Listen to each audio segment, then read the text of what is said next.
नमस्कार भक्तजनों, जय माता दी।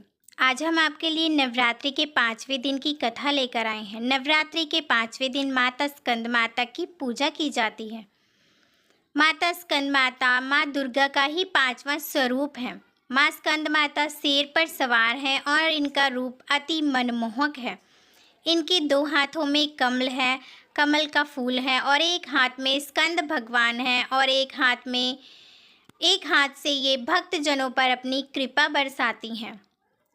अब पौराणिक कथा के अनुसार एक बार जब सती अपने पिता के घर यज्ञ पर गई थी, तो वहां पर जाकर जब उन्होंने अपने पिता के मुख से भगवान शिव के बारे में कटु वचन कहे तो उनसे ये सहन नहीं हुआ और उन्होंने अपने आप को योगाग्नि में जलाकर भस्म कर दिया और फिर उन्होंने अगला जन्म लिया। और इसी वियोग में भगवान शिव ने भी सारा संसार त्याग कर बहुत घोर तपस्या में लीन हो गए। और फिर उस समय एक असुर तारकासुर ने बहुत प्रलय मचा रखी थी और इसीलिए सारे देवताओं ने सलाह कर कर नारद मुनि से ये कहा कि नारद मुनि माता पार्वती को पिछले जन्म की सुधि दिलाएं, क्योंकि माँ पार्वती और भगवान शिव का पुत्र ही ये तारकासुर नाम के राक्षस का वध कर सकता है। इसीलिए भगवान शिव और माता पार्वती को मिलाना जरूरी है। तब नारद मुनि माता पार्वती के पास गए और उनको पिछले जन्म की याद दिलाई और उन्हें कहा, माँ, आपको कठोर तपस्या कर कर भगवान शिव को प्रसन्न करना होगा। तब माँ पार्वती ने कई हजारों वर्षों तक बहुत घोर तपस्या की। गर्मी, सर्दी, बारिश, सारी खुले आसमान के नीचे बहुत कठिन तपस्या की। कई बार माता ने बिना खाए पिए सूखे पत्तों को खाकर, पानी पीकर अपनी घोर तपस्या को संपूर्ण किया। कई बार माता ने बिना कुछ खाए पिए ही बहुत कठोर तपस्या की।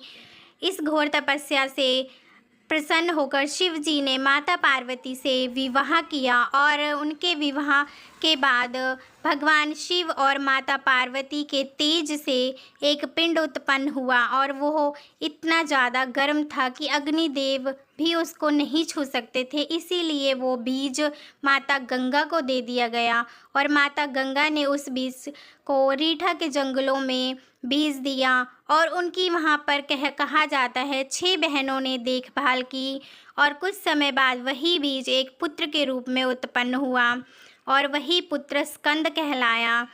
क्योंकि ये गर्म के कारण उत्पन्न हुआ था, इसीलिए इनका नाम स्कंद पड़ गया और स्कंद माता पार्वती का पुत्र था, इसीलिए इन्हें स्कंद माता के नाम से जाना जाने लगा।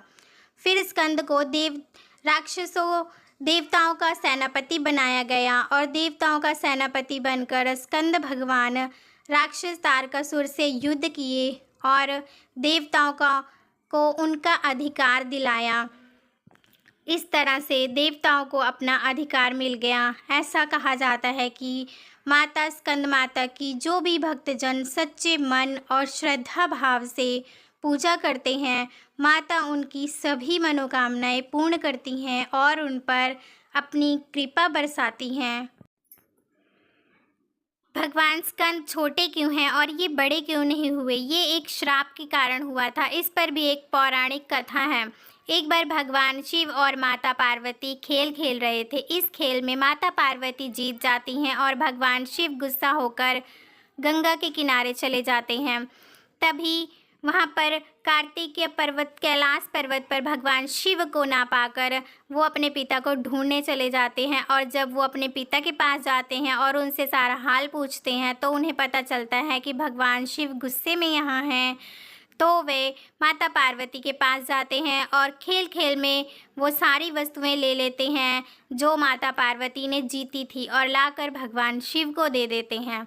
और फिर गणेश भगवान इधर अपनी माता को दुखी और परेशान देखकर पूछते हैं कि माता क्या बात है, तो माता पार्वती सारी बात बता देती हैं। तब माता पार्वती और भगवान शिव जब पुनः बात करते हैं, फिर दोबारा से खेल शुरू करते हैं और फिर दोबारा खेलने पर भगवान शिव जीत जाते हैं। तब भगवान गणेश अपनी योग माया से सारा हाल देख रहे होते हैं। उन्हें पता चलता है ये भगवान विष्णु की माया से हो रहा है। तब ये सारी बात माता पार्वती को बता देते हैं। तब माता पार्वती गुस्से में आकर श्राप दे देती हैं कि भगवान स्कंद मतलब कार्तिक हमेशा छोटे ही रहेंगे, और भगवान शिव को श्राप देती हैं कि उनके सिर पर गंगा माँ का बोझ रहेगा, और भगवान विष्णु को श्राप देती हैं कि उनकी दुश्मनी रावण के साथ होगी और उनके हाथों रावण का वध होगा, और नारद मुनि को श्राप दिया जाता है कि वो दर दर भटकेंगे। इस तरह माता पार्वती का श्राप सभी को लगता है। बोलो स्कंद माता की जय।